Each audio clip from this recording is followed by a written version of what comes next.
Hello everyone. Today is 16th March, day Tuesday, and you're watching the news narrative. Let's begin. Bhopal में धारा 144, इंदौर में हवाई यात्रियों पर रहेगी नजर।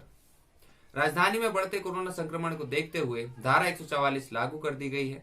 विधानसभा में सोमवार को हुई जिला क्राइसिस कमेटी की बैठक के बाद कलेक्टर अविनाश लवानिया ने आदेश जारी कर दिए हैं। अब कोचिंग संस्थानों को 50% क्षमता के साथ चलाने की अनुमति है, लेकिन कोचिंग से संबंधित हॉस्टलों को बंद करना जरूरी होगा। जिन स्विमिंग पूल में खेल गतिविधियां होंगी वे खुले रहेंगे। सामाजिक, धार्मिक, सांस्कृतिक, मनोरंजक, शैक्षणिक खेल आदि कार्यक्रम बंद हॉल में 50% क्षमता के साथ एसडीएम को सूचना देकर कर सकते हैं।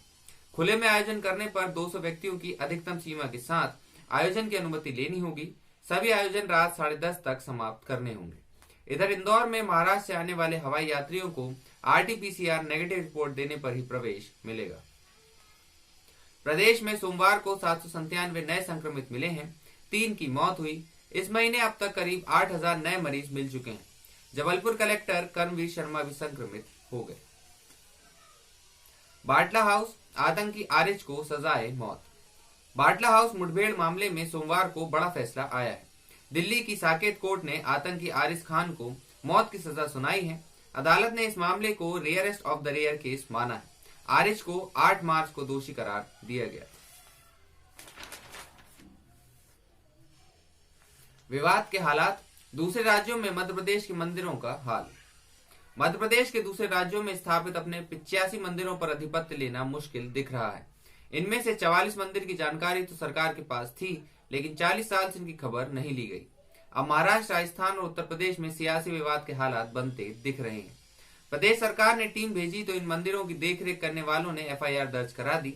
मामला पेचीदा होता देख राज्य सरकार कानूनी कार्रवाई की तैयारी में है। सचिन वाजे सस्पेंड, गिरफ्तारी के खिलाफ पहुंचे बॉम्बे हाईकोर्ट। उद्योगपति मुकेश अंबानी के आशियाने एंटीलिया के बाहर जिलेटिन की छड़ों से लदी स्कॉर्पियो के मामले में गिरफ्तार मुंबई पुलिस के अधिकारी सचिन वाजे को सोमवार को निलंबित कर दिया गया। मुंबई पुलिस की यह कार्रवाई राष्ट्रीय जांच एजेंसी एनआईए द्वारा वाजे की गिरफ्तारी को लेकर की गई। गिरफ्तारी के खिलाफ वाजे ने सोमवार को बॉम्बे हाईकोर्ट का रुख किया है। अदालत ने उनकी याचिका स्वीकार कर ली।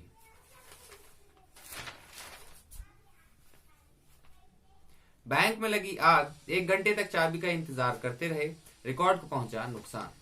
भोपाल में कमला नगर थाने के सामने स्थित पंजाब नेशनल बैंक की नेहरू नगर शाखा में सोमवार शाम आग लग गई। बैंक के अंदर से धुआं निकलते देख थाने का स्टाफ तुरंत मौके पर पहुंचा। दमकल भी आ गई, लेकिन हड़ताल के चलते बंद बैंक की चाबी के लिए 1 घंटे तक इंतजार होता रहा। हालांकि खुशकिस्मती से ताजी हवा नहीं मिलने के कारण आग की लपटें तेज न हो सकी और भयानक रूप नहीं लिया, नहीं तो बड़ा हादसा हो सकता था। आखिरकार 1 घंटे बाद चाबी आने पर दमकल और बैंक के कर्मचारियों ने अंदर जाकर बैंक की जांच की। यहाँ धुएं के बीच कई फाइलें धीरे धीरे सुलग रही थी, जिन्हें बाहर लाकर दमकल कर्मियों और बैंक के कर्मचारियों ने हाथ से आग बुझाई।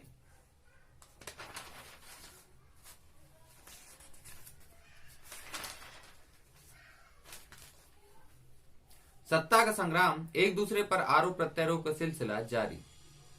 पश्चिम बंगाल विधानसभा चुनाव में असुद्दीन ओवैसी और पीरजादा अब्बास सिद्दीकी तृणमूल कांग्रेस का खेल बिगाड़ रहे हैं। भाजपा से कड़ी चुनौती झेल रही तृणमूल कांग्रेस को मुस्लिम वोटरों से आसरा था। राज्य में मुस्लिम वोटर करीब 30% हैं। 2011 से लेकर अब तक इस वोट बैंक पर तृणमूल का कब्जा था, पर इस बार के चुनाव में ओवैसी और सिद्दीकी के उतरने से ममता के इस वोट बैंक में जबरदस्त सेंध लग रही है।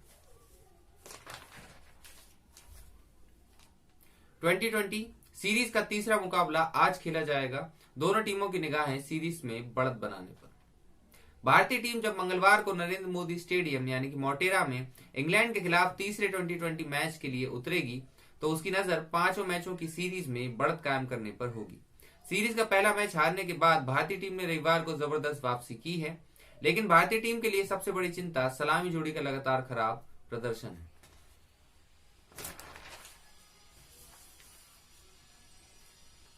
कैलिफोर्निया में बन रही है दुनिया की पहली 3D प्रिंटेड हाउस कम्युनिटी।